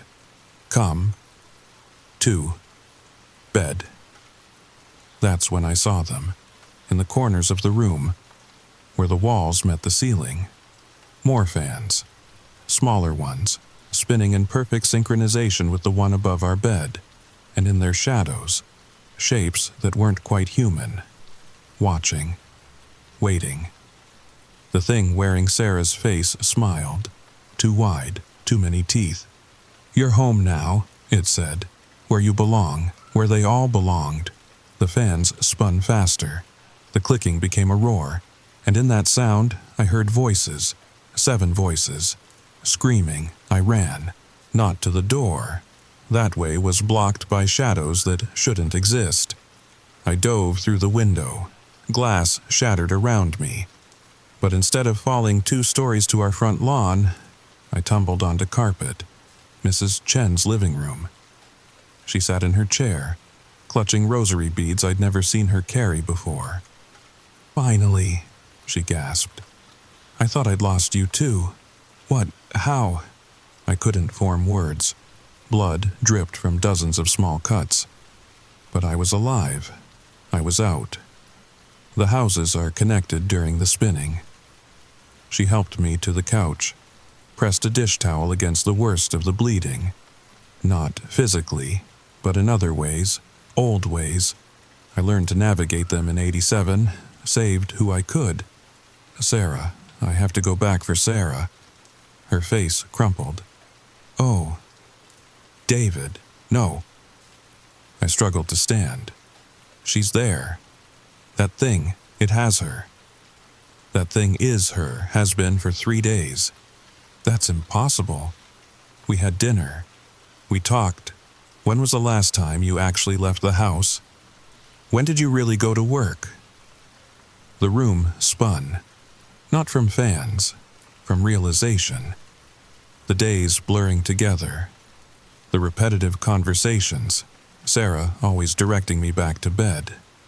The newspapers, Mrs. Chen continued. They'll say carbon monoxide again. They always do.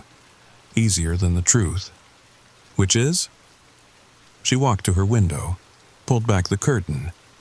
Every house on Maple Street was dark, but in every window, shadows of spinning fans. Some places are thin. Where our world touches, others. The fans are just the mechanism, the way they reach through. They need conductors, people to complete the circuit. She turned back to me. In 1987, it took 7. This time, who knows? We have to warn everyone. Call the police. And tell them what? That ceiling fans are killing people? She shook her head. I tried that before. They sectioned my husband for a week. By the time he got out, it was over. The houses were empty. New families moved in, the cycle waiting to start again. My phone buzzed. Sarah's number. The text read, "Come home, David. The bed is getting cold." Then another. "The fans miss you." And another. "We all miss you." The ceiling fan above Mrs. Chen's living room shuddered to life. Click. "No," she whispered. "Not yet. I'm not ready." Click. The lights went out. Click. In the darkness. I heard her scream, heard something that sounded like wind, or wings, or blades cutting through air that shouldn't exist. The rose smell flooded the room, so thick I couldn't breathe. I fumbled for my phone, the flashlight. The beam cut through darkness that seemed almost solid, illuminating Mrs. Chen's chair. Empty. Just a pile of rose petals where she'd been sitting. The fan above spun faster, and in its shadows, I saw her face. Saw all their faces. 7 from 1987, and now more. Sarah, Mrs. Chen, the Johnsons from 2 doors down, the new couple from the corner house, all spinning, all clicking, all watching with eyes that reflected impossible light. My phone rang. Unknown number. I answered. Don't know why. David? My own voice, but older. Tired. David, this is you. From later, listen carefully. The fans aren't killing people. They're collecting them, saving them. Saving them from what? From what's coming. The real darkness. The thing that turns the world inside out. The fans, their arcs, lifeboats, and you're standing on the shore as the tsunami approaches. You're lying. You're one of them. Check the date on your phone. I looked. October 15th, 2087. That's impossible. Time doesn't work right in the thin places. You've been gone longer than you think. Everyone you knew, everyone you loved, they're already safe. Spinning in spaces between seconds, waiting for the world to end and begin again. The line went dead. When I looked up, every surface in Mrs. Chen's house was covered in fans. Ceiling, walls, floor, all spinning at different speeds, creating patterns that hurt to perceive. And in their center, a door that hadn't been there before. Just a frame of spinning blades, opening onto my bedroom. I could see myself sleeping, see Sarah beside me, see the fan above our bed, still and silent and waiting. Choose, the spinning shadows whispered. Step through and wake up. Convince yourself it was all a dream, live your life, die in ignorance when the real darkness comes. Or let go, join the spinning. Be saved. I stood there, phone in one bloody hand, dish towel in the other. Behind me, the sound of more fans starting up. The whole street now. Maybe the whole city. How many people were facing this choice tonight? How many had already made it? I thought about Sarah. Her smile, her laugh. The way she tucked her hair behind her ear when she was concentrating. Was that thing in my bedroom really her? Or was she already safe, spinning in spaces I couldn't understand? The fans clicked in rhythm now, counting down, waiting for my decision. I stepped toward the door. The paramedics found me on my front lawn at dawn, unconscious, bleeding from dozens of small cuts, mumbling about ceiling fans. They said I'd jumped through my bedroom window, said I was lucky to survive the fall. Sarah rode with me in the ambulance, held my hand, cried real tears, told me about the gas leak they found, how half the neighborhood had been evacuated, how Mrs. Chen had been found in her chair, peaceful, like she'd just fallen asleep and never woken up. Carbon monoxide poisoning, they said. Classic symptoms, hallucinations, confusion. Lucky we got out when we did. I spent 3 days in the hospital, psychiatric evaluation, standard for cases like mine. The doctors were kind, understanding, gave me pills to help me sleep, to help me forget. But I can't forget, because sometimes, late at night, I hear it, that clicking, that impossible spinning, and I know they're still there, in the spaces between, waiting, watching, saving people from something worse. Sarah says I'm getting better, says the nightmares are fading. We've moved to a new house, a modern one, no ceiling fans, central air, all the safety features. But last night, I woke at 3:33 a.m. Sarah was standing by the window, staring out at nothing, and she was humming, a low, rhythmic sound, like clicking, like fans. "Come back to bed," I whispered. She turned, smiled, and for just a moment, her eyes reflected light that wasn't there. "Soon," she said. "When it's time, when the real darkness comes, you'll understand then, you'll thank us." She climbed back into bed, kissed my forehead, fell asleep instantly. I lay there until dawn, listening to her breathe. wondering if I saved her that night, or if she saved me. Wondering if there's even a difference. The doctors say the paranoia will fade, the medication will help, time will heal. But I know the truth. The fans are still spinning. Somewhere, everywhere. In every thin place where our world touches the others. They're collecting people, saving them, from something. And one day, when that something finally arrives, when the real darkness comes, I hope they'll come back for me. I hope it's not too late. Click. Click, click. If you made it this far, check your ceiling fan. Is it plugged in? Are you sure? And that sound you hear at night, that clicking in the walls, that's probably just the house settling. Probably. But if you smell roses, old roses, and your fan starts spinning on its own, don't run. Don't fight. Maybe they're trying to save you too. Sweet dreams. Comment below if your ceiling fan has ever done something strange. If you've smelled roses in the dark. If you've heard the clicking. I read every comment. I'm watching. We're all watching. And remember, some stories are just stories, but some stories are warnings. Which one was this? You decide. Click. Story number 4. Picture this. You're lying in bed. The room is dark, silent. And above you, something is moving. Something that shouldn't be moving. Not without power. Not in a house that's been abandoned for 3 months. But I'm getting ahead of myself. Let me ask you something first. When was the last time you really looked at your ceiling fan? I mean, really looked at it.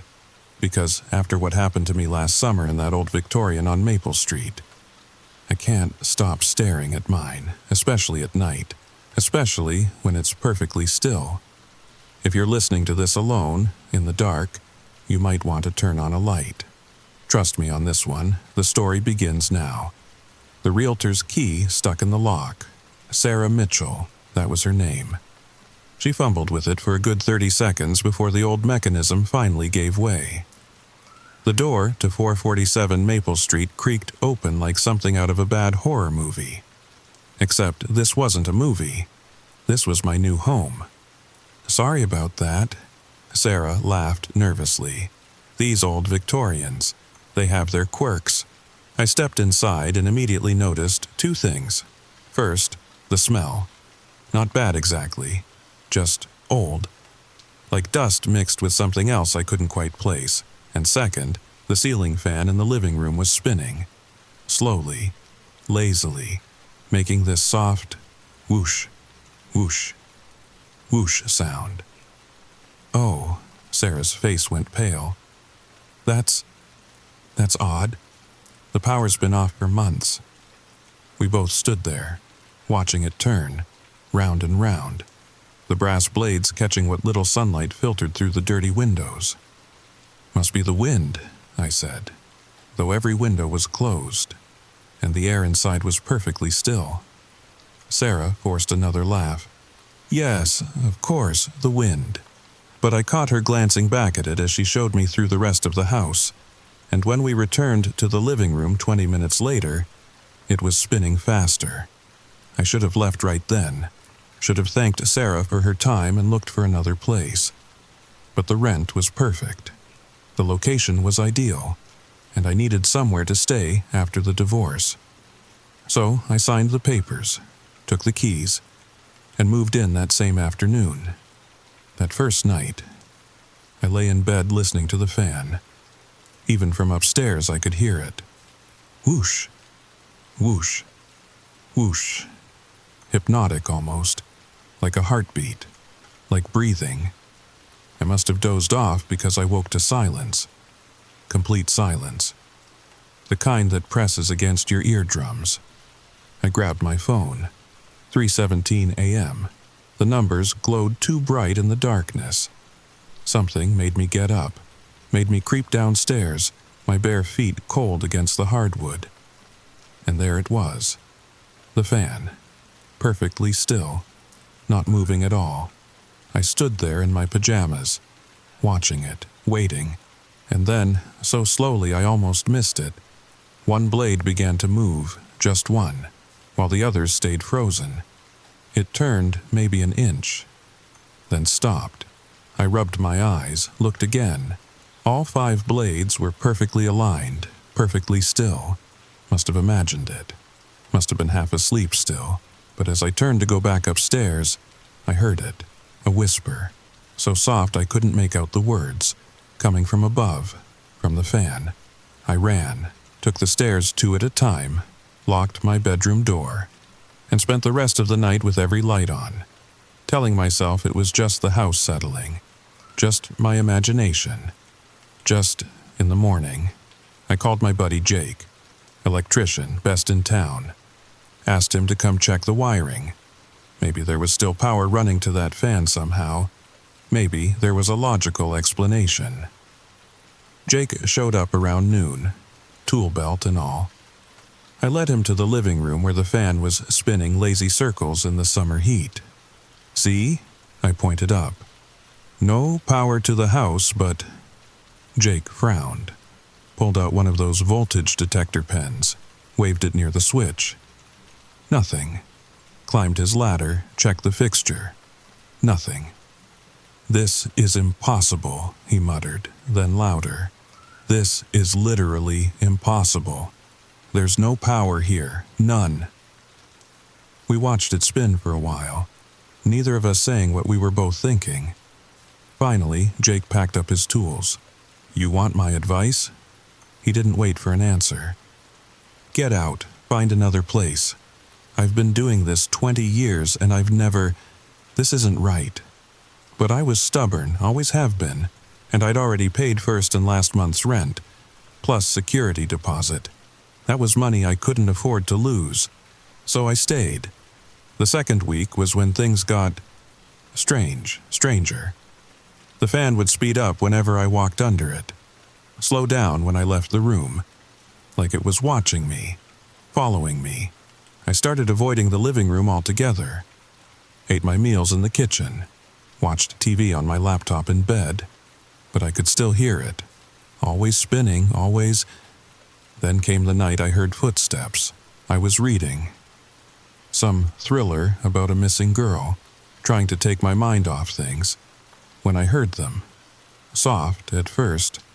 Someone walking downstairs. Slow. Deliberate. Step. Step. Step. My first thought was burglar. I grabbed the baseball bat I kept beside the bed, crept to the top of the stairs, listened. The footsteps had stopped, but the fan was going crazy, spinning so fast it shook the whole fixture, the pull chains clanging together like wind chimes in a storm. I flipped the hallway light switch. Nothing. Power was still off. Of course, I'd been using candles and a camping lantern Jake had lent me, living like it was the 1800s. "Hello?" My voice cracked. "Someone there?" The fan slowed. The footsteps started again, coming up the stairs now, getting closer. I raised the bat, heart hammering. The footsteps reached the landing. I swung around the corner and... nothing. Empty hallway. Empty stairs. Just me and my racing pulse, but on the top step, a dusty footprint. Just one. Like someone had stood there, watching me. I didn't sleep that night.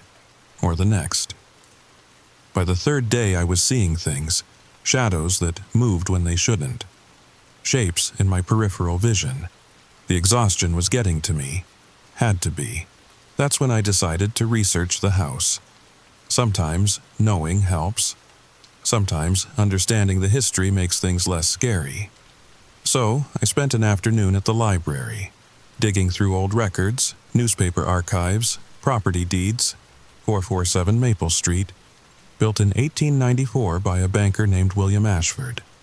Nothing unusual there. Sold in 1923 to the Morrison family. Then again in 1958, 1972, 1989. Every owner staying just a few years, some less.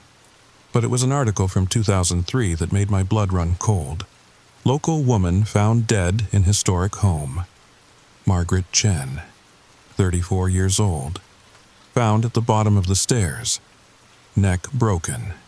The police ruled it an accident.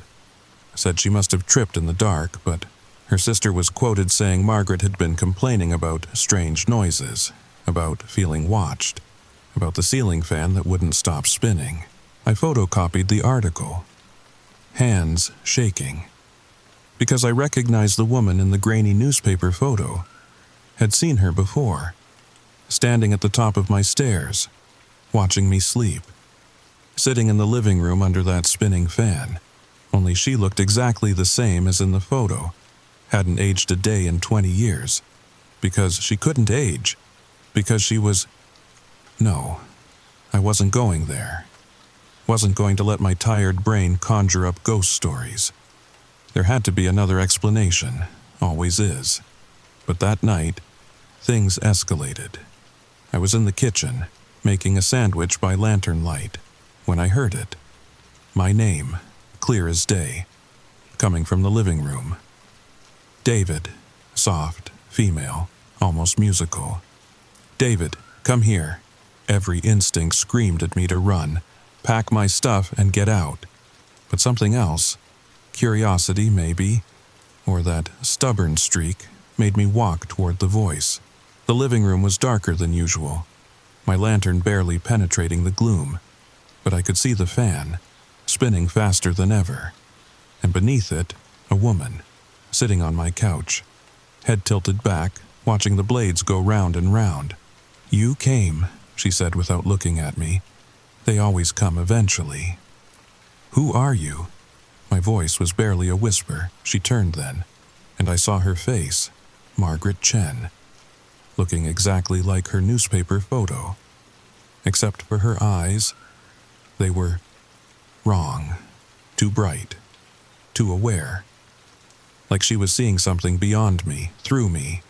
"I asked William the same question once," she said, "and Jonathan, and all the others who've lived here. Funny how you all ask the same things. You're dead." She smiled, sad and knowing. "Yes, but that's not the interesting part. The interesting part is why I'm still here. Why we're all still here. We," she pointed up at the fan, and for just a second, I swear I saw them, faces in the spinning blades, dozens of them, watching, waiting. "Everyone who dies in this house stays in this house, and that fan, that's our window, our way of watching, of waiting." Waiting for what? But she was already fading, becoming translucent, see-through, until only her voice remained. For someone to join us, someone to understand, someone to finally make it stop. The lantern went out. Darkness crashed over me like a wave, and in that darkness, the fan stopped spinning. For the first time since I'd moved in, complete stillness. I should have left that night, packed my things and run. But where would I go? My credit cards were maxed, my bank account empty. The divorce had taken everything. This house, this haunted nightmare of a house, was all I had. So I stayed, and I started to notice things, patterns. The fan would spin clockwise during the day, counterclockwise at night, faster when it rained, slower when the moon was full, like it was following rules I didn't understand. I began keeping a journal, documenting everything, times, speeds, direction. Maybe if I could find the pattern, understand the logic, I could make it stop. Margaret appeared more frequently, sometimes in the living room, sometimes in the kitchen. Once, terrifyingly, standing at the foot of my bed.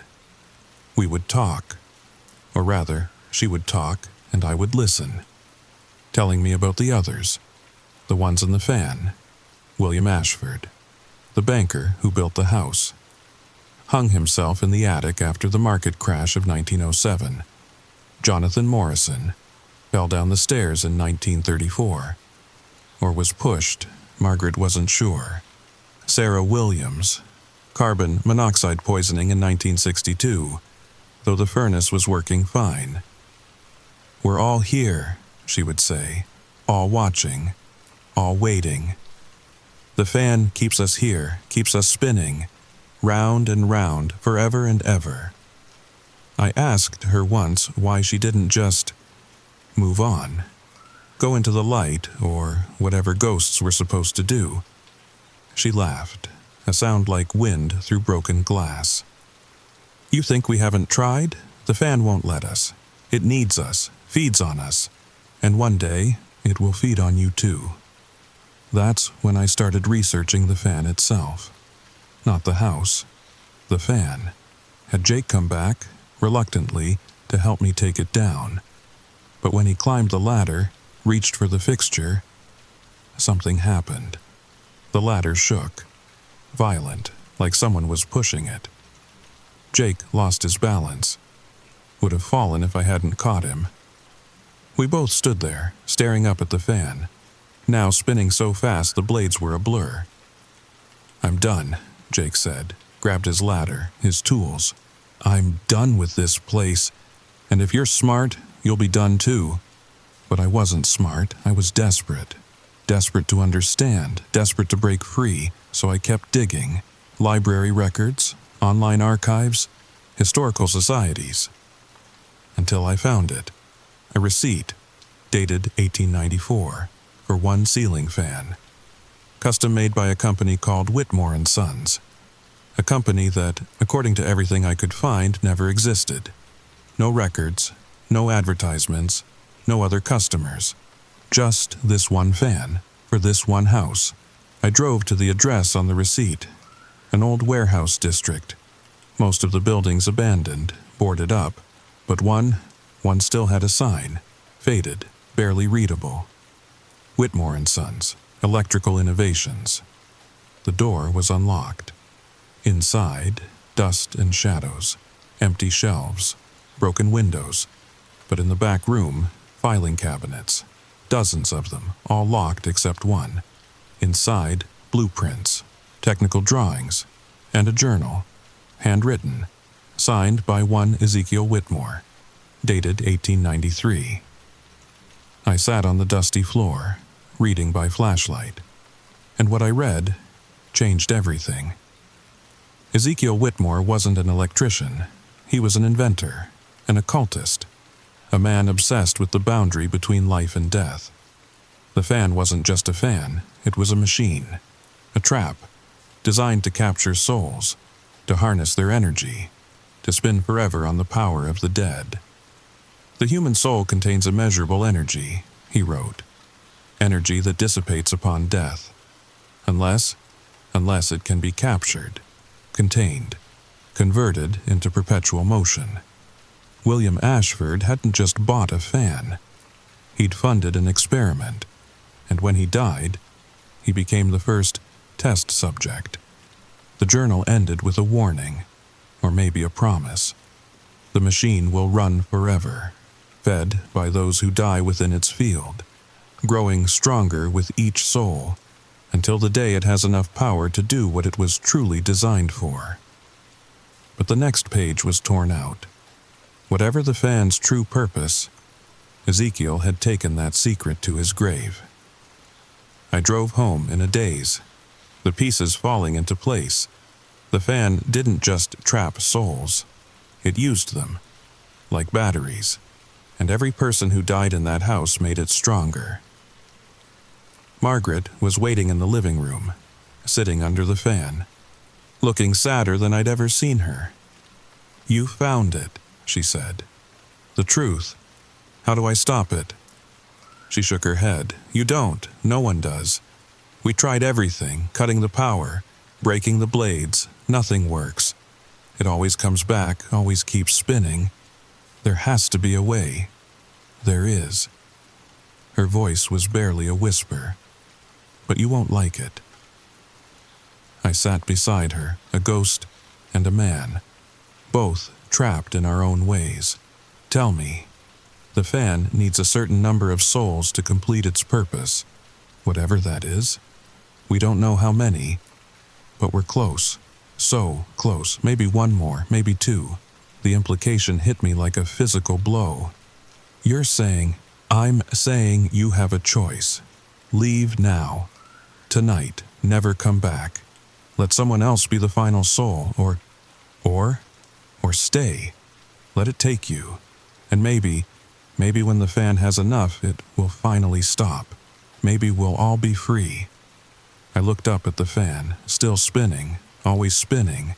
The faces in the blades clearer now, watching me, waiting for my decision. I stayed, of course I stayed. Where else could I go? But I wasn't going down without a fight. If this fan needed souls, fed on death, then I'd make sure it starved. I installed motion sensors, cameras, alarms on every door and window. Not to keep intruders out, but to keep myself in, away from the stairs, away from anything that could cause an accident. I slept in a sleeping bag on the floor, no bed to fall from, ate cold food, no stove to cause a fire, showered at the gym, no slippery bathroom tiles. I was going to outlive this house if it killed me. Margaret found my precautions amusing. You think you're the first to try this? She appeared one evening as I was checking my cameras. Jonathan boarded up the stairs. Sarah never used the gas. We all fought it, and we all lost. Maybe they weren't as stubborn as me, she smiled. That sad, knowing smile. Maybe, or maybe the house is more patient than you think. Weeks passed, then months. The fan kept spinning. I kept surviving. A stalemate. But I was getting tired. Paranoid, jumping at shadows, seeing danger everywhere. The neighbors started to notice. Mrs. Patterson from next door asked if I was feeling all right. Said I looked thin, pale. Said she was worried about me. I told her I was fine, just working from home. Keeping odd hours. She didn't look convinced but didn't push. Good fences and all that. But the isolation was getting to me. The constant vigilance. I started making mistakes. Forgot to check the smoke detector batteries. Left a window unlocked. Small things. But in this house, small things could kill you. It was a Tuesday when it finally happened. I remember because I'd just gotten a text from Jake, checking in, making sure I was still alive. I was typing a reply when I heard it. A crack, loud, sharp, from above. I looked up just as the ceiling gave way, plaster and wood raining down, and in the middle of it all, the fan, falling right toward me. Time slowed. I saw Margaret's face in the spinning blades, saw her mouth form one word, run. I dove sideways. The fan crashed where I'd been standing, blades shattering, motor sparking. For a moment, blessed silence, then smoke, the old wiring finally giving up, sparking against the dry wood, fire spreading faster than thought. I ran for the door, locked. Of course, it was locked. My own security system trapping me inside. Fumbled for my keys, dropped them. The smoke getting thicker, eyes burning, found the keys, made it to the door. Fresh air like heaven. I stumbled onto the lawn, turned back to watch the house burn. The fire department arrived within minutes. But the old Victorian went up like kindling. Nothing they could do but contain it. Keep it from spreading. I stood there, watching my prison burn, waiting for, I don't know, relief? Victory? But all I felt was empty. Shame about the house. Mrs. Patterson appeared beside me, handing me a cup of coffee. Been there forever. Part of the neighborhood's history. Yeah, I took a sip, grateful for the warmth. History. The firefighters worked through the night. By morning, nothing left but charred beams and ash. The fan, if anything remained, was buried in the rubble. I stayed at a motel that night. First real bed in months, should have slept like the dead. But I couldn't. Kept thinking about Margaret. About all of them. Were they free now? Or just gone? The next day I went back. Had to see for myself. The lot was cordoned off, unsafe, but I ducked under the tape, picked through the debris, found it in what used to be the living room. The motor, blackened but intact, and still, impossibly, warm to the touch. I should have left it, should have walked away, but something made me pick it up, take it with me. Evidence, maybe, or a reminder, or... That was 3 months ago. I've got a new place now. Small apartment on the other side of town. Normal, safe, boring even. But sometimes, late at night, I hear it. That soft whoosh-whoosh sound, coming from the closet where I keep the motor.